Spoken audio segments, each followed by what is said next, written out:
अस्सलाम वालेकुम व्यूअर्स, मैं हूं समीना बादशाह। उम्मीद है आप लोग खैरियत से होंगे। व्यूअर्स, कुछ अहम खबरें और अपडेट्स लेकर इस व्लॉग में आपके सामने हाजिर है। जनाब, खबरें इंपॉर्टेंट हैं क्योंकि DGISPR ने पेशावर में आज एक प्रेस ब्रीफिंग की है और इस प्रेस ब्रीफिंग में जो उन्होंने अहम बातें की हैं उसका जायज़ा लेंगे। इसके साथ एक खबर जो है वो अफ़गानिस्तान से भी इसी तनाजुर से जुड़ी हुई।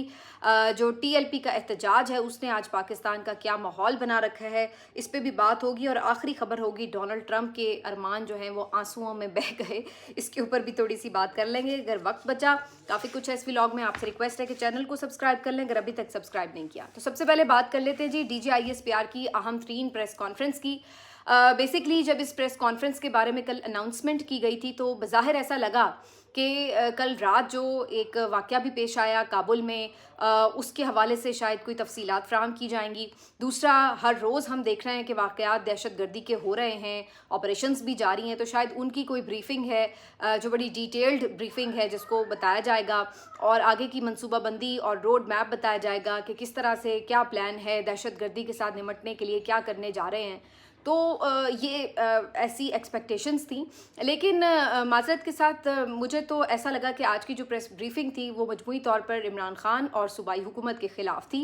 उनके ख़िलाफ़ एक चार्ज शीट थी जो आज ख़ुद DGISPR अहमद शरीफ चौधरी साहब ने खड़े होकर सामने बड़े जोश खरोश और बड़े रादर मैं कहूँगी बड़ी एग्रेसिव बॉडी लैंग्वेज के साथ उन्होंने ये सारी प्रेस ब्रीफिंग की। और इस प्रेस ब्रीफिंग में उन्होंने कई एक बातें की, बहुत से बयानिए जो बनाए जा रहे हैं उनके जवाबात देने की कोशिश की, लेकिन उनसे यकीनी तौर पर कुछ नए सवालात भी खड़े तो हो जाएंगे। मिसाल के तौर पर उन्होंने ख़ास तौर पर बार बार इस बात का जिक्र किया कि जी कौन है जो ये बयानिया बना रहा है कि जी बातचीत से हर मसले का हल होता है। तो ज़ाहिर है सबको पता है ये बयानिया कौन बना रहा है, इमरान खान हैं जो कह रहे हैं कि बातचीत से इस मसले को हल करें।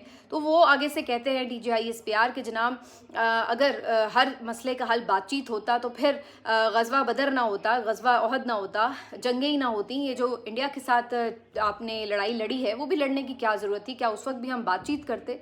तो ये कैसे मुमकिन है कि जो हर वक्त बैठकर हमारे ऊपर हमलों की साजिशें कर रहे हैं हम उनसे बातचीत करें बैठ के? तो ये उन्होंने उसका जवाब दिया। लेकिन सवाल ये है कि अगर नबी करीम सल्लल्लाहु अलैहि वसल्लम के दौर में ग़ज़वात हुए तो सुलह हुदैबिया भी हुई, उन्होंने कफ़ार के साथ बैठकर मुआहदा भी किया। तो ऐसा नहीं है कि ये जो बात है कि जी टोटली कोई इस्लाम का एक ही तर्ज़ अमल था कि भाई सबके साथ जंग ही कर रही हैं। कोशिश तो यही होती थी कि दावत दी जाए और बातचीत के ज़रिए आगे बढ़ा जाए, लेकिन अगर फिर भी कोई सरकशी पे उतर आता था तो फिर यकीनी तौर पर उसके साथ उसी तरह निमटा भी जाता था। लेकिन उसके साथ साथ दूसरी बात ये कि ये कोई अकेले इमरान खान का बयानिया तो नहीं रहा है। इमरान खान बिल्कुल इस बयानिए को शुरू से सपोर्ट करते रहे कि अफ़गानिस्तान के साथ हमारे ताल्लुकात बेहतर होने चाहिए, और ये भी वो सपोर्ट करते रहे कि इस वक्त भी जो दहशतगर्दी जारी है उसमें यकीनी तौर पर बातचीत के ज़रिए उसका हल तलाश करने की कोशिश की जानी चाहिए। लेकिन ये तो ख़ुद फ़ौज पाकिस्तान और उस वक्त की इस्टेब्लिशमेंट की भी पॉलिसी रही है जिन्होंने ख़ुद इस मामले के ऊपर बैठकर बातचीत के ज़रिए इसको हल करने की कोशिश भी की थी। और दूसरी बात ये कि ये भी जो कहा जाता है कि जी इमरान खान ने लाके दहशतगर्द बसाए, इसका कल इमरान खान साहब ने अपने ट्वीट में जवाब दिया और उन्होंने कहा कि उनको बिल्कुल ये गलत इल्ज़ाम लगा के उनको ज़िम्मेदार ठहराया जाता है। उन्होंने कहा कि ये कोई उन्होंने ऐसा फ़ैसला नहीं किया था, बल्कि उस वक्त के जो हमारे मालाकंड के जो MNAs और MPAs थे, नुमाइंदे थे, उन्होंने तो इसके ख़िलाफ़ आवाज़ उठाई थी। मैं आपको थोड़ी सी एक गुफ्तगू सुना देती हूँ मुराद सईद की, जो उन्होंने प्रेस कॉन्फ्रेंस की थी, तो उसमें उन्होंने क्या कहा था ये आप ज़रा सुनिए।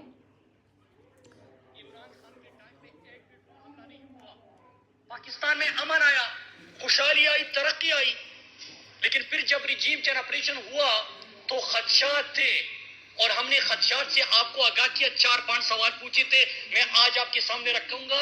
जून के महीने में हमने सवाल पूछे थे।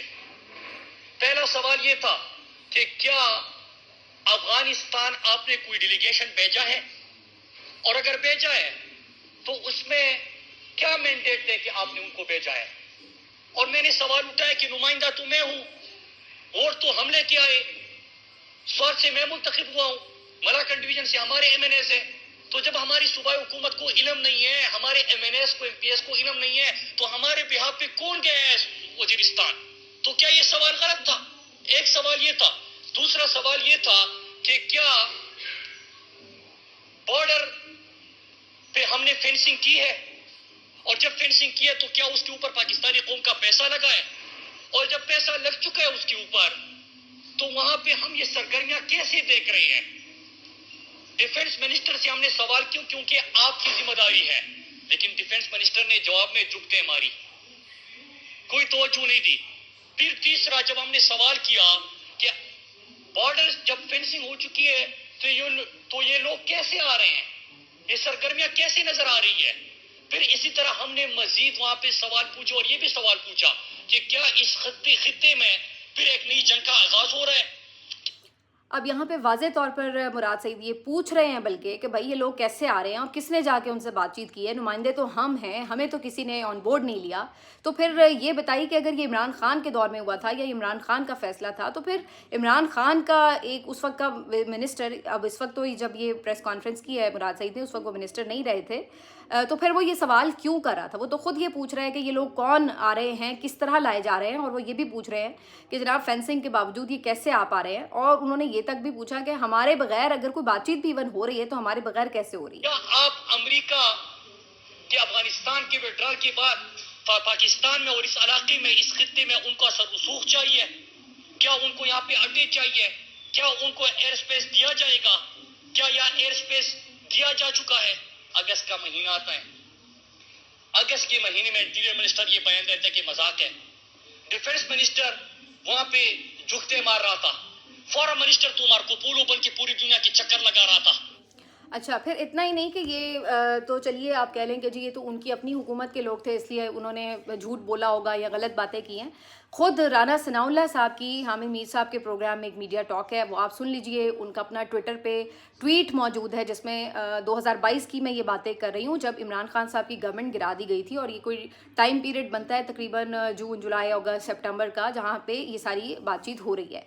और उस वक्त भी राना सनाउल्लाह साहब ने भी बाकायदा उस ट्वीट में ये कहा हुआ है कि जी नेगोशिएशंस हुई हैं, सिक्योरिटी कमेटी के इजलास में भी इसके ऊपर बातें हुई हैं और जी हम उनके साथ गुफ्तगू कर रहे हैं।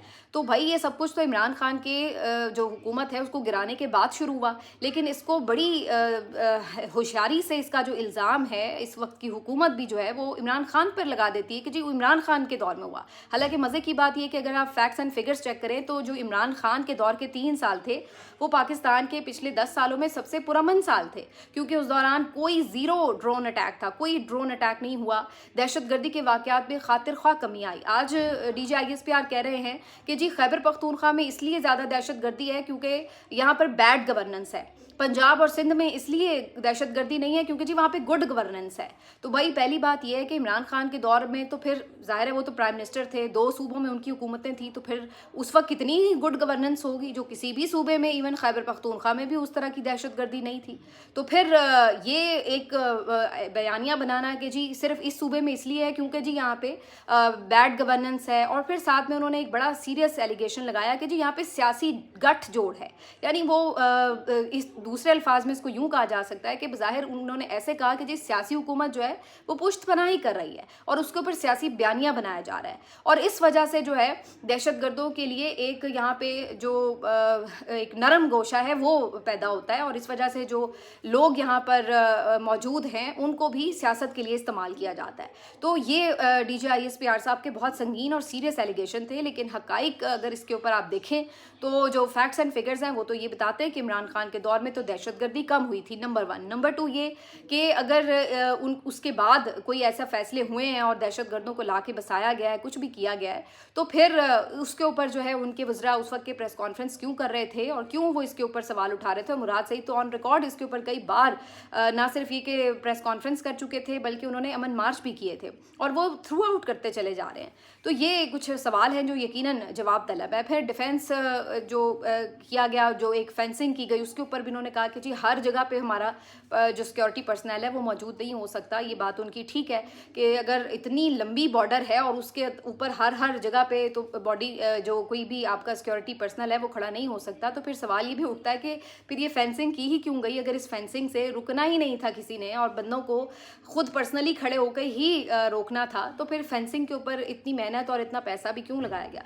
लेकिन चलिए उससे भी आगे बढ़ते हुए उन्होंने अब वाज़े तौर पर कहा कि जनाब अब یہ کون کہہ رہا ہے کہ جو ہمارے صوبے کی اپنی حکومت ہے وہ مجھے برداشت نہیں اگر وہ آپریشن کے خلاف کھڑی نہیں ہو رہی. تو یقیناً وہ عمران خان صاحب کی بات کر رہے تھے اور علی امین گنڈا پور صاحب کو ہٹائے جانے کے حوالے سے سوال اٹھا رہے تھے کہ چونکہ وہ جی آپریشن کے خلاف نہیں تھے آپ نے انہیں ہٹا دیا. اور ساتھ انہوں نے جو بڑا خطرناک اعلان کیا وہ انہوں نے کہا کہ جی ہم ان تمام لوگوں پر بھی زمین تنگ کر دیں گے جو ہمارے اس پورے پروسیس کے اندر جو ہے وہ رکاوٹ بنیں گے اور جنہوں نے یہ انہوں نے کہا کہ جو یعنی جو اس آپریشن کے خلاف رکاوٹ بنیں گے جو ہمارے کام میں رکاوٹ بنیں گے چاہے وہ کسی بھی عہدے پر ہوں.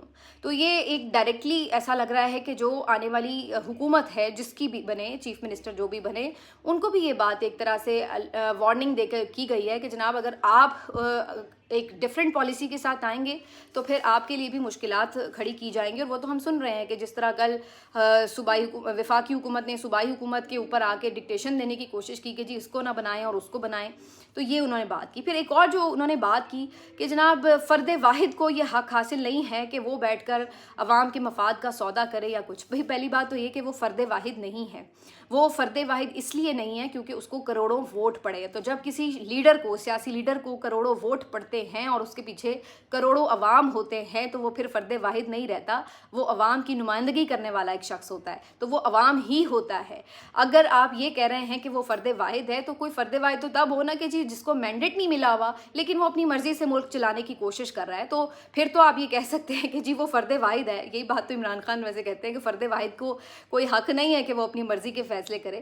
آپ کیسے یہ کہہ سکتے ہیں کہ جی فرد واحد کو حق نہیں؟ بھائی اس فرد واحد کو ووٹ پڑا ہوا ہے اور عوام جس کو ووٹ دیتی ہے اس کا مطلب ہے اس کے پاس مینڈیٹ ہے اور وہ اگر عوام کی بھلائی کسی بات میں سمجھ رہا ہے تو اس کی بات کی ایک امپورٹنس ہے. آپ اس کے ساتھ بات کر سکتے ہیں, نیگوشیٹ کر سکتے ہیں, لیکن یہ نہیں کہہ سکتے کہ جی تم کون ہو, وہ کون ہے, اس کی صوبائی حکومت ہے, وہ کون ہے جس کا باقی بھی صوبوں میں مینڈیٹ تھا جس کو چھینا گیا ہے. تو یہ ایک ویسے بڑی عجیب بات تھی. اس کے علاوہ انہوں نے کولیٹرل ڈیمیج پہ کہا کہ جی یہ جھوٹا بیانیہ بنایا جاتا ہے. بھائی جھوٹا بیانیہ کیسے بنایا جاتا ہے؟ ہم خود کتنی دفعہ معصوم بچوں کی, خواتین کی تصویریں اور ویڈیوز دیکھ چکے ہیں. وہ بیچارے لاشیں لے کے امن مارچ کر رہے ہوتے ہیں اور خود آپ کے فوجی افسران نے جا کے ان سے معذرت کی ہے. تو وہ کیا ڈرامہ تھا؟ نہیں کی کیا انہوں نے معذرت وادی تیرا کے واقعے کے بعد کہ بھائی وہ ہوا؟ کیوں پھر آپ کروڑوں روپے ان کو دے رہے تھے؟ کس لیے دے رہے تھے؟ کیا وہ دہشت گرد تھے؟ تو اگر وہ دہشت گرد تھے تو انہیں کروڑوں روپے کیوں دیے؟ ان سے معذرت کیوں کی گئی؟ اس لیے کہ وہ کولیٹرل ڈیمیج تھا. تو پھر اب آپ کیسے کہہ سکتے ہیں کہ کولیٹرل ڈیمیج جو ہے اس کے اوپر جھوٹا بیانیہ بنایا جاتا ہے؟ اس کو انہوں نے اس طرح سے کور کیا کہ جو لوگ دہشت گردوں کو حوالے نہیں کریں گے پھر وہ بھی ان کے سہولت کار سمجھے جائیں گے. تو گویا جو کل خواجہ آصف صاحب بات کر رہے تھے قومی اسمبلی میں, یہ اسی کی ایک طرح سے ری انفورسمنٹ تھی کہ جناب اگر آپ دہشت گردوں کے سہولت کار ہیں, اگر آپ انہیں پناہ دیے ہوئے چھپا کے رکھے ہوئے ہیں تو پھر اگر آپ بھی ان کے ساتھ مارے جاتے ہیں تو پھر یہ کولیٹرل ڈیمیج نہیں ہے, یہ پھر جائز بات ہوگی. تو یہ کچھ مجھے اسی قسم کی ملتی جلتی بات لگی. اس کے علاوہ انہوں نے افغانستان واپس بھیجنے کے حوالے سے جو عمران خان صاحب کی ریپیٹڈ اسٹیٹمنٹس ہیں اس کے اوپر بھی کہا کہ بھی کیوں نہ انہیں بھیجیں, اور وہ ساری بات چیت کے اوپر بھی انہوں نے یہ بات کہی. اور اس کے بعد پھر جو بہت ایک اہم معاملہ تھا جس کے اوپر سوال بھی کیا گیا کہ جو کابل میں واقعہ پیش آیا ہے کیا وہ واقعی پاکستان نے اسٹرائک کی ہیں اور کیا واقعی اس پہ کوئی تحریک طالبان پاکستان کا جو کمانڈر ہے وہ مارا گیا ہے؟ تو اس کے اوپر انہوں نے کوئی واضح جواب نہیں دیا, بلکہ انہوں نے کہا کہ جی افغانستان ہمارے خلاف بہت سی کارروائیوں میں ملوث ہے, یہ وہ تانے بانے ملتے ہیں, ثبوت ہیں وغیرہ, لیکن یہ کنفرم نہیں کیا کہ جی ہاں ہم نے اسٹرائک کی ہیں, اور نہ ہی یہ کنفرم کیا کہ وہ کوئی کمانڈر مارا گیا ہے. بائی دا وے جب یہ کابل کا واقعہ کل رات رپورٹ ہوا تھا تو یہ تو بہت سے لوگوں نے رپورٹ کیا تھا کہ جی یہ پاکستان کے ایئر فورس کی جو ہے وہ کارروائی تھی, لیکن یہ اطلاعات ضرور تھیں کہ جی ان کے کمانڈر کو مارا گیا, لیکن اس کے بعد پھر ان کی طرف سے کوئی ایسی کنفرمیشن نہیں ہوئی, اور ٹی ٹی پی کے جو ترجمان ہیں انہوں نے بھی کوئی ایسی کنفرمیشن نہیں کی کہ جی ہاں بالکل ہمارے کوئی کمانڈر مارے گئے. تو جس سے اب شک یہ بن رہا ہے کہ شاید اس میں کامیابی نہیں ملی. اگر واقعی ایسا ہوا ہوتا کہ کوئی کمانڈر مارے گئے ہوتے تو پھر تو یقینی طور پر اس کو ایک کریڈٹ کی طرح بڑا کلیئرلی بتایا جا رہا ہوتا ہے کہ دیکھیے جی ہم نے یہ کلیئرلی کیا ہے اور اس میں ہم نے یہ کامیابی بھی حاصل کی ہے. تو میرا خیال ہے کہ شاید وہ کامیابی حاصل نہیں ہو سکی, اسی لیے اس کو اون نہیں کیا گیا. میری نظر میں تو یہ اسی طرح ہی ہے. ہو سکتا ہے آئندہ چند دنوں میں کچھ اس کے اوپر کلیئرٹی آئے, لیکن کم از کم اس پریس کانفرنس میں 2-3 مرتبہ یہ سوال کیا گیا, اس کے باوجود بھی اس پہ کلیئرٹی سے جواب نہیں دیا گیا. اس کے علاوہ اس پریس کانفرنس میں بہت سارے اسلام آباد کے صحافیوں کو لا کر بٹھایا گیا تھا. مقامی صحافی تھے لیکن کم تھے. اس پہ بھی بڑا سوال اٹھ رہا تھا کہ بھائی آخر اگر آپ پشاور میں گئے ہیں اگر پریس کانفرنس کرنے تو اس کی کیا ضرورت تھی کہ آپ اسلام آباد سے اپنے صحافی بھی ساتھ لے کر آئے ہیں. اور اسلام آباد کے صحافی جو خاص طور پر GHQ کی بیٹ کرتے ہیں وہ تو زیادہ تر کبھی بھی کوئی ایسا سوال نہیں کرتے جو کوئی ناگوار گزرے، بلکہ وہ سیدھی ایسی باتیں کرتے ہیں جو انہی کے بیانیے کو آگے بڑھا رہی ہوتی ہیں. تو آج پشاور میں جو صحافی لوکل صحافی تھے انہوں نے ضرور ایسے سوالات کیے جس کے اوپر ایسا لگا کہ DG ISPR صاحب جو ہیں وہ کوئی تسلی بخش جواب نہیں دے سکے. تو یہ ساری چیز ہوئی، لیکن اوور اینڈ آل جو ان کی آج کی باڈی لینگویج تھی بہت اگریسو تھی. مجھے واضح طور پر یہ لگ رہا تھا کہ آئندہ آنے والے دن جو ہیں وہ مزید کافی پریشان کن ہونے والے ہیں. اور یہ جو دو بدو لڑائی ہے PTI ورسز اسٹیبلشمنٹ یہ بہت زیادہ بڑھنے والی ہے. اور یہ بھی انہوں نے کہا جی ہمارا کسی حکومت کے ساتھ کوئی تعلق نہیں، ہمارا صرف سرکاری تعلق ہے. لیکن اگر آپ کا ان جماعتوں کے ساتھ جو کہ اس وقت برسر اقتدار ہے ان کے ساتھ صرف سرکاری تعلق ہے تو پھر کسی ایک ایسی جماعت کے ساتھ جو کہ اپوزیشن ہے اس کے خلاف کیوں ایک تاثر ہے کہ جی آپ اس کے خلاف ہیں اور اس جماعت کے سربراہ کے اوپر اس قسم کے سنگین الزامات بھی لگائے گئے ہیں اور ان کے بارے میں ان کے خلاف کئی باتیں بھی کی گئی ہیں جو کہ اس سے پہلے اتنا کھل کے کبھی بھی کسی دور میں نہیں ہوتا رہا. تو یہ ساری چیزیں جو ہیں وہ اپنی جگہ موجود ہیں اور یہ دیکھنا کوئی من پسند بات نہیں ہے کہ جو پاکستان کی افواج ہیں وہ پاکستان کی لارجسٹ پولیٹیکل پارٹی کے اس طرح آمنے سامنے کھڑے ہوئے ہوں تو بڑی عجیب سی یہ بات لگ رہی ہے. بہرحال انہوں نے بتایا کہ انہوں نے تقریباً کوئی 1,500 کے قریب آپریشن کر لیے ہیں. سوال یہی ہے کہ اگر یہ آپریشن 1,500 واقعی ہوئے ہیں تو پھر اس سے کیا دہشت گردی میں کمی آئی ہے یا اضافہ ہوا ہے. آج میں آپ کو بتا دیتی ہوں تیرا میں مزید ایک واقعہ پیش آیا جس میں 11 اہلکار شہید ہو گئے ہیں. تو اب پچھلے 3 دنوں میں آپ لگا لیں ایک واقعے میں 11 اہلکار شہید ہوئے، دوسرے واقعے میں 9 اہلکار شہید ہوئے، تیسرے واقعے میں 11 اہلکار شہید ہوئے. تو یہ کیا ہو رہا ہے؟ اگر ہماری یہ ساری آپریشنز اتنی کامیاب جا رہی ہیں تو پھر آخر کیا وجہ ہے کہ یہ دہشت گردی کے واقعات اس قدر بڑھ رہے ہیں اور وہ اتنے کامیابی سے یہ واقعات کے اوپر جو وہ ہے اتنے یعنی آپ کہہ لیں کہ ہر جگہ ٹارگٹ بھی کر رہے ہیں اور اتنا بھاری جانی نقصان پہنچا رہے ہیں. تو یہ اب سوال تو ظاہر بنیں گے اور آپ ہی سے بنیں گے کیونکہ آپ لوگ ہی اس کو دیکھنے کے ذمہ دار ہیں. اب اس کے اوپر بھی انہوں نے کہا ہے کہ جی کیوں وجوہات انہوں نے بتائی ہیں کہ جی ایک تو نیشنل ایکشن پلان پر عمل نہیں ہوا، جو سیاسی گٹھ جوڑ ہے وہ نہیں ٹوٹ سکا اور پھر بیڈ گورننس رہی اور اس طرح کی کئی چیزیں انہوں نے بتائی ہیں جس کی وجہ سے انہوں نے کہا کہ جی دہشت گردی بڑھ گئی ہے. تو اگر عمران خان کی پالیسی اتنی خراب تھی تو بھائی اس کے دور میں امن کیوں تھا؟ سب سے $1 ملین کویسچن تو یہی ہے. باقی اب اس کے ارد گرد جو مرضی بنا لی جائے بات وہ اپنی جگہ ہے، لیکن بظاہر یہ لگ رہا ہے کہ حالات جو پاکستان کے لیے وہ کوئی خاطر خواہ بہتر نہیں ہونے جا رہے. آج افغانستان اور بھارت جو ہیں ان کی پوزیشن کیا ہے کہ میں نے آپ کو بتایا تھا افغانستان کے جو وزیر ہیں وزیر خارجہ وہ گئے ہوئے ہیں جناب بھارت، ان سے ملاقاتیں ہوئی ہیں، وہ بڑے قریب آئے ہیں. ان کی آج تصویر جاری ہوئی ہے، اس میں وہ کہہ رہے ہیں کہ جناب جو بھارت کا مشن ہے اس کو سفارت خانہ قرار دیا جا رہا ہے تو وہ تو ان کے ساتھ اپنے باقاعدہ تعلقات جو استوار کر رہے ہیں، ان کے قریب آ رہے ہیں. تو اب آپ سوچ لیجئے کہ آپ کا مشرقی بارڈر، آپ کا مغربی بارڈر، ان دونوں کی آپس میں دوستی اور وہ دونوں کے ساتھ آپ اگر لڑائی کر رہے ہیں، ان سے دشمنی ڈکلیئر کر رہے ہیں، ان کے خلاف آپ اعلان جنگ کر رکھے ہیں، تو پھر آپ کس طرح دونوں بارڈرز کے ساتھ ایک ہی وقت میں لڑ رہے ہوں گے اور خدا نخواستہ کیا اس وقت کی پوزیشن ہوگی. تو یہ کافی میرا خیال ہے کہ سوچنے سمجھنے کی باتیں ہیں. لاسٹلی جی ڈونلڈ ٹرمپ کی تھوڑی بات کر لیتے ہیں. ڈونلڈ ٹرمپ جو ہیں ان کے ارمان آنسوؤں میں بہہ گئے ہیں. اس کی وجہ یہ ہے کہ ڈونلڈ ٹرمپ صاحب کو امن کا نوبیل پرائز نہیں ملا ہے. آج ناروے کی جو کمیٹی تھی نوبیل امن کمیٹی، اس کی طرف سے پرائز کا اعلان کر دیا گیا ہے اور اس کی جو آج استعفیٰ جن کو دیا گیا ہے وہ ماریا کورینا ہیں اور ان کو جمہوریت کے لیے خدمات پر یہ جو ہے وہ انعام دیا گیا ہے.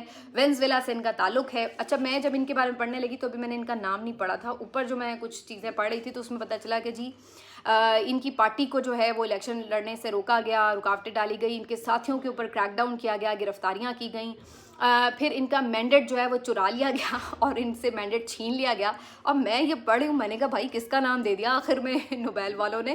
کیا عمران خان کو تو نہیں انہوں نے امن پرائز دے دیا؟ لیکن پھر آخر میں پتہ چلا کہ جی ماریا کورینا جو ہیں وینزویلا کی، انہیں جمہوریت کے لیے پھر بھی انہوں نے جدوجہد جاری رکھی تو ان کو جو ہے یہ امن کا نوبیل انعام دیا گیا ہے. تو ڈونلڈ ٹرمپ صاحب جو کہ مستقل بار بار اس بات کی خواہش کا اظہار کرتے رہے کہ جناب میں نے تو بڑی جنگیں رکوائی ہیں لہٰذا مجھے یہ انعام ملنا چاہیے، ان کو خواہش اور کوشش کے बावजूद भी ये इनाम नहीं मिल सका। पाकिस्तान और इजराइल ने मुश्तरका तौर पर डोनाल्ड ट्रंप को अमन के नोबेल इनाम के लिए नामज़द भी किया था, रेकमेंड भी किया था, लेकिन ये रिकमेंडेशन भी बेकार गई और ख्वाहिश भी बेकार गई और अमन का इनाम तो नहीं मिला। अब देखते हैं कि ये ना हो कि डोनाल्ड ट्रंप साहब जो हैं वो इस गुस्से में आके वेनेज़ुएला और ख़ास तौर पर ये जो नॉर्वे वाले इनके खिलाफ ही कोई कार्रवाई कर डाले। बाकी जो हालात हैं जी, जो पाकिस्तान के आज के हालात हैं टीएलपी के एहतजाज के बारे में, वो भी बड़े खौफनाक हैं। टीएलपी के मरकज़ के ऊपर आज सुबह से ही शेलिंग वगैरह हुई थी, इसके बावजूद कारकुनान इकट्ठे हो गए। पूरा मुल्क जो है ख़ास तौर पे इस्लामाबाद की तरफ जाने, पंजाब से यानी इस्लामाबाद तरफ जाने के जितने भी रास्ते हैं वो बंद किए गए हैं। इस्लामाबाद रावलपिंडी के रास्ते बंद कर दिए गए हैं। इतने लोग सवार हुए हैं मैं आपको बता नहीं सकती। मोबाइल फ़ोन सर्विस पे इंटरनेट सर्विस बंद कर दी गई, रास्ते बंद कर दिए गए, लोग सड़कों पर जलील होकर रह गए। उसके बाद जनाब जितनी मोटरवेज़ हैं वो भी बंद कर दी गई। वो इवन जो और रास्ते में शहर आते हैं, वज़ीराबाद का हो, पिंड दादन खान हो, ये वो सारे जो एंट्री पॉइंट थे वो भी इन्होंने बंद कर दिए। लाहौर से अब ख़बर ये आई है कि जी जो इनके हाफिज़ साद हैं उन्होंने ऐलान कर दिया कि हम चाहे 5 दिन लगें 7 दिन लगें, हमने लॉन्ग मार्च लेके इस्लामाबाद पहुंचना है। तो अब एक ज़ाहिर है ताकत का इस्तेमाल हो रहा है, शेलिंग भी हो रही है, लेकिन उनके कारकुनान भी आगे बढ़ रहे हैं। तो अब ये पोजीशन जो है वो इस वक्त लाहौर में है। अब ये कब पहुंचेंगे नहीं पहुंचेंगे ये तो अल्लाह बेहतर जानता है, लेकिन आज मुल्क जो है आपका पूरा बंद है और जो लोग हैं वो इसके ऊपर शदीद गालियाँ देते हुए हुकूमत को नज़र आ रहे हैं। मिलते हैं आपसे अगले वीलॉग में, अपना ख्याल रखिए, अल्लाह हाफ़िज़।